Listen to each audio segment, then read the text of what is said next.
I'm Scotty. You're not. Cocaine Bear. When you hear something like that, you expect something crazy, wild, and not what this movie gives you. So, Cocaine Bear is a movie that I actually forgot about. It came out, I saw the DVD at Walmart. I didn't buy it right away, but I bought the DVD, which is why it's a DVD, because Blu-ray was out. Well, I think they have it now, but bought the DVD and then put it on my horror shelf and forgot about it. And I was stacking up movies to go over from this year to catch up on. This was not in there. And then I realized, oh yeah, Cocaine Bear, that happened this year. So here we are.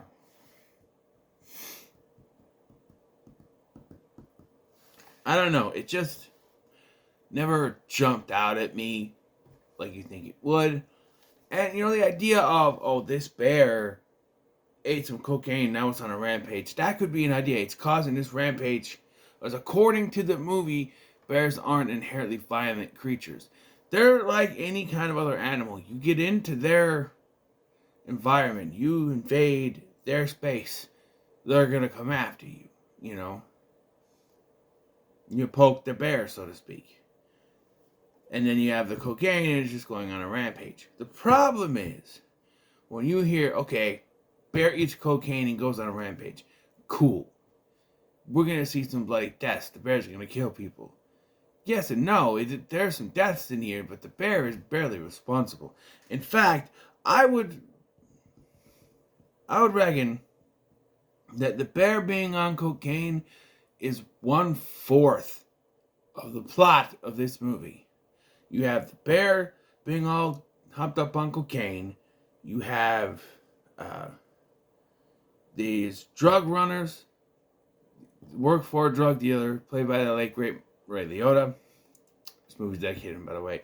Who are trying to find this cocaine that's gone missing. The cops are trying to find them, and then these two kids have gone missing, and the mom is working with some park rangers to try to find them. Those are the plots of this movie, and they jump to each different plot. When all we really wanted to see was a bear on cocaine killing people. Now, the thing says, and it's going to be backwards, but inspired by true events. Yeah, the true events were a bear got a hold of some cocaine. The guy at the beginning that threw the cocaine out of the plane is a real person. And the bear got a hold of cocaine, but it didn't. What it did during its time on the cocaine before it died of a drug overdose is unknown. It died of a drug overdose. It does not do that in this film. They want to have fun with it, so they have it go on a rampage, but it doesn't do what you want it to do. When a terrible looking version of Winnie the Pooh kills more people than a cocaine driven bear, you know you did your movie wrong. Now, yeah, this was another one that was on the list of could be the worst of the year. While I don't think it's a terrible movie by any stretch of the imagination, I can see putting it as number 5 just because I don't have 5. I really don't know if I will, but it was fine. Nothing to write home about. Acting is pretty good. You got Ray Liotta, like I said, rest in peace. Aiden Einreich, who, you know, Solo from the prequel film. Spinoff, prequel, whatever. O'Shea Jackson Jr., you know, Ice Cube's son.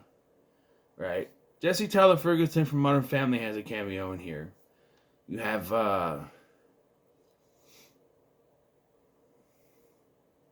that's it. Oh, Kerry Russell. Kerry Russell is the mom in this. And, yeah. I refuse to believe that kids don't know how cocaine works. There's two kids, and there's one, Henry's like, oh yeah, I do cocaine all the time. I do it all the time. Oh, yeah, how you do it? Well, you eat it. I'm like, these kids seem like they're like 8 to 10 years old. I think you would know. Like, you hear the word cocaine, and I think anyone would know, how you do it. Maybe. I don't know. But, especially in the world today, I don't know, maybe parents shelter their kids too much, but I knew how you did cocaine. And no one in my family did cocaine. Weed, sure. But cocaine, no. We didn't touch that shit.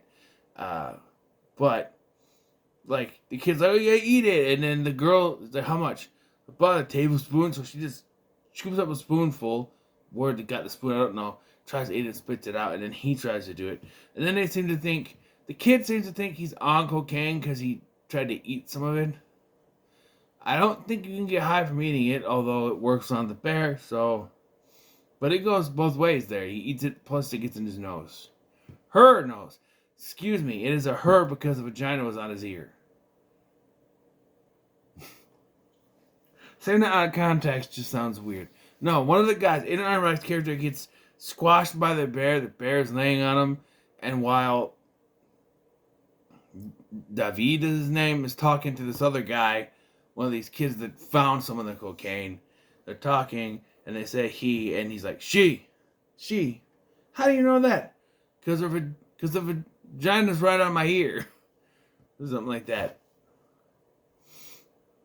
So, yeah.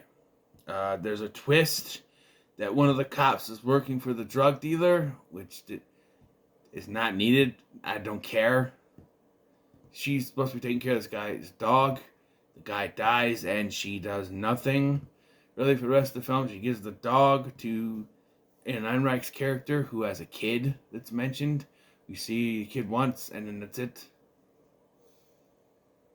And Ray Liotta gets disemboweled by the bear, which is probably the only time the bear actually kills someone. There's a cool kill where the park ranger lady shoots the other park ranger. I think it's Jesse Tyler Ferguson's character when trying to shoot the bear. But other than that, I don't know.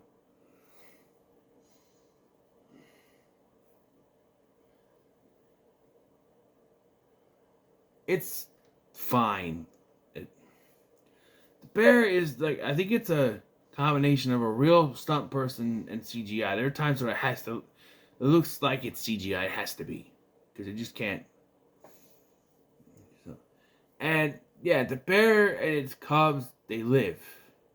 The real story, the bear died of an overdose, and which, that would be too realistic for a movie like this. Oh yeah. Too realistic. Oh yeah. So we have to. Oh, the bear lives, for some reason.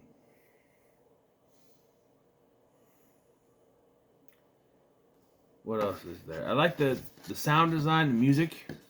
This takes place in 1985, so the music and the clothes and the way they dress, and Ray Liotta is the epitome of guy in the 80s who's trying to keep the 70s alive.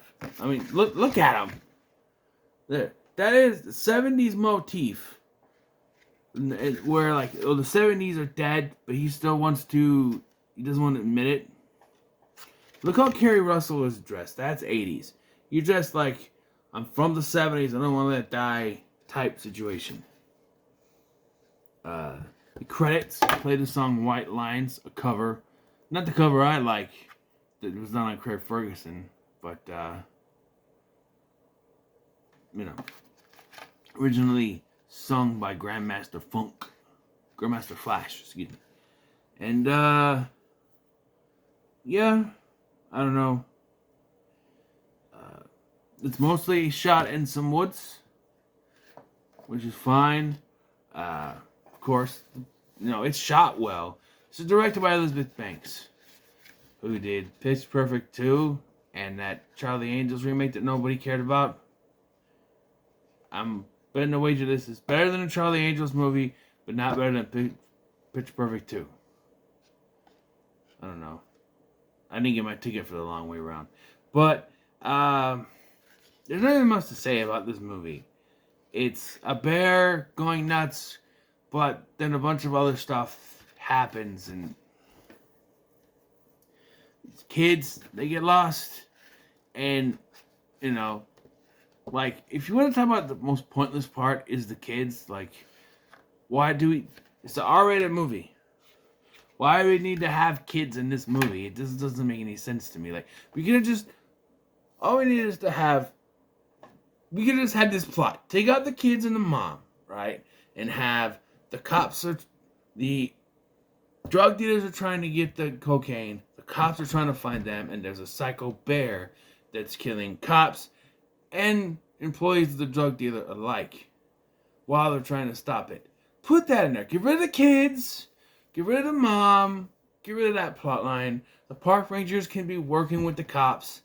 And then the twist where one of the cops is working for the drug dealer could work better. But she's barely on screen. She shows up at the beginning. She's watching a dog. And then when she shows up, looks like she's trying to save the guy. She turns on him and it's like, okay. She had 2 scenes, but okay. But yeah, if you get rid, if you want to make this a piece about, how the human characters have a place in this and actually mean something, get rid of the kids, get rid of the mom. Have it be the drug dealers trying to track down the coke that was stolen. Have the cops trying to track them. A game of cat and mouse, but there's a bear on cocaine causing problems, killing both cops and drug dealer people, drug runners alike. And, it's casualties on both sides. That sort of thing. I'm just saying.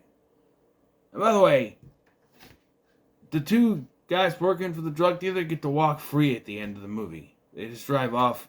They're going to go get the kid. And I'm like, why did they get to walk free? What confused me is the mom swims over to help David. They're like, she's a nurse. And I'm like, they're drug dealers. Hello. Why are you helping them? I know that they're sort of protagonists of this, and they're not really into this. They don't really want to do this, A9 Rex character, he's the son of Ray Liotta, so he's kind of forced doing this. He just wants to, that sort of thing. And how is Ray Liotta's character portrayed as a bad guy? He doesn't want to spend time with his grandson. I don't know. But yeah, like I said, if you were to take the kid and mom plot out and just make it about these drug dealers trying to get the drugs, cops trying to stop the drug dealers, plus there's a killer bear on the loose, fucking everything up, I think it would work better. We didn't need the kid subplot. I was disinterested. I was more in, okay, they're gonna get the drugs. What's gonna go on? Oh, the cops gonna catch him. The kids are back. Okay. Oh, okay. Oh, there's the bear. What's gonna happen? Oh, the bear landed on him. Oh, the mom's with it. Okay.